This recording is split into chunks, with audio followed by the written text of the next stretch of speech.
Makanya saya juga ingin sampaikan di forum ini, di live ini, nanti kita akan potong juga video-videonya. Ya Ustadz itu harus pintar-pintar sedikit. Tidak semua laporan-laporan ikhwan, pertanyaan-pertanyaan ikhwan, itu kemudian kita jawab. Harus lihat maslahatnya juga. Kalau maslahatnya cuma akan terjadi di antara pertikaian ahli sunnah wal jamaah, tidak usah dijawab. Ngapain juga dijawab? Toh kalau hanya menambah keributan. Jadi menjaga persatuan jauh lebih di apa ikhwan? Dikedepankan. Bukan selalu pertikaian yang diperuncing. Masalah yang sudah lewat yang lalu, biarlah berlalu. Berjalan dengan alamiahnya. Toh kalau mungkin ada yang mengatakan bla bla bla dan begitu, itu urusan mereka berdua.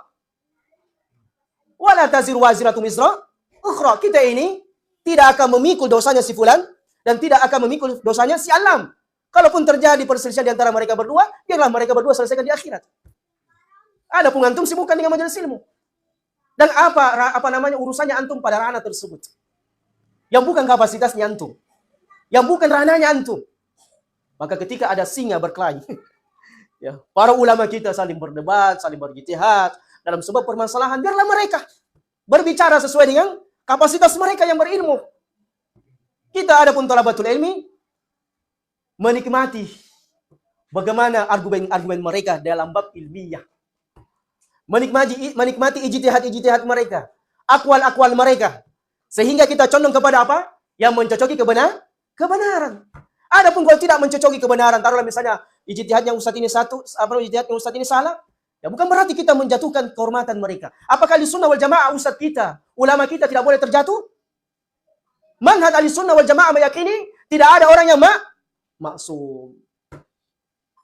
Semua ustadz terjatuh. Semua ustadz ada kesalahannya. Mereka bukan nabi dan rasul yang maksum. Jadi ketika ada ustadz yang salah, keliru, bukan diangkat-angkat kemudian dijatuhkan, dicela, dimaki, dihina. Padahal beliau memiliki apa? Andil yang sangat besar dalam dakwah sunnah ini. Antum harus menjadi orang yang bijak. Makanya bijak. Jadi kalau ada perselisihan di antara ahli sunnah dengan ahli sunnah, itu wajar. Dan kalau ada orang mengatakan itu wahabi, suka berselisih, suka tahdir, mentahdir, suka saling menjatuhkan, merendahkan, itu oknum, bukan penuntut ilmu. Dan kemudian dijawab, perselisihan ini bukan cuma salafi wahabi di zaman kita sekarang ini, jauh sebelum kita. Di zamannya siapa? Di zamannya siapa ikhwan? Fitnah yang besar ini di zamannya sahabat Utsman ibnu Affan ketika beliau terbunuh karena fitnah. Terjadi perselisihan ketika terbunuhnya Utsman. Terjadi perselisihan sahabat yang mulia. Siapa? Muawiyah dengan Ali.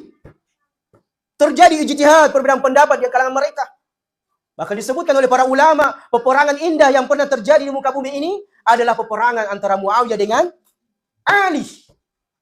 Bukan lagi, qitalu bil ijtihad bil aqwal. Bukan lagi mereka, satu sama yang lainnya mereka saling berargumen. Tetapi sudah mengangkat pedang. Satu sama yang lainnya, ada yang terbunuh di kalangan sahabat. Coba lihat zaman rahmatullah.